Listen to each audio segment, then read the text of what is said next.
we have a client that was interested in purchasing a colorful company that had a lot of different IP and patents, and the thing that came out when they were pretty far down the road that Matt had to come in and help clean up was that they hadn't been putting all of their IP into the name of the company. There were individuals who had things that needed to be tracked down, and at that point, again, the client had not since they didn't find out about it until a point where they were negotiating price, it really did drive down the price that they were willing to pay, which is fine, but I mean, really, ideally, you want to go into a transaction and know that what your client is buying, they're actually buying. In this case, we were representing the buyer. Yeah. And we were doing the due diligence on this company and realized, oh wow, there's a lot of individuals who were founders of the company. There were 3 or 4 or 5, maybe 5 individuals who were founders of the company. They had IP in the US and foreign countries. Mm-hmm. Some of the founders were foreign nationals from other countries.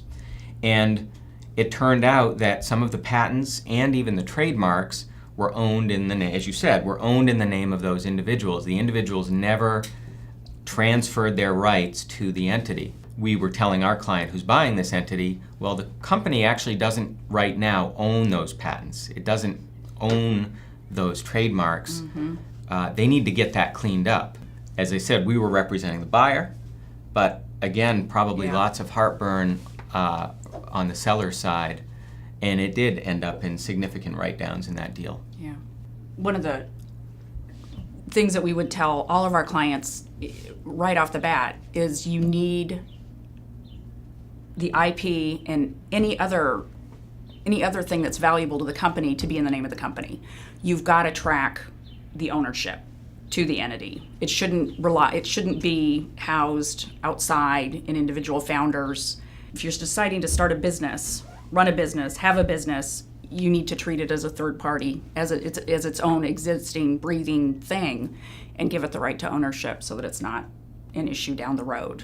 Because you move along, you forget, you don't think it's that big of a deal, but then it always winds up coming out. It's much easier to just proactively be taking the steps to have the ownership properly documented. A lot of people just assume, well, I've got this company, maybe it's a single member LLC, and I'm doing business and I've developed this IP, it must be the company's. Mm-hmm. But it's actually, so let's just take a patentable invention, for example.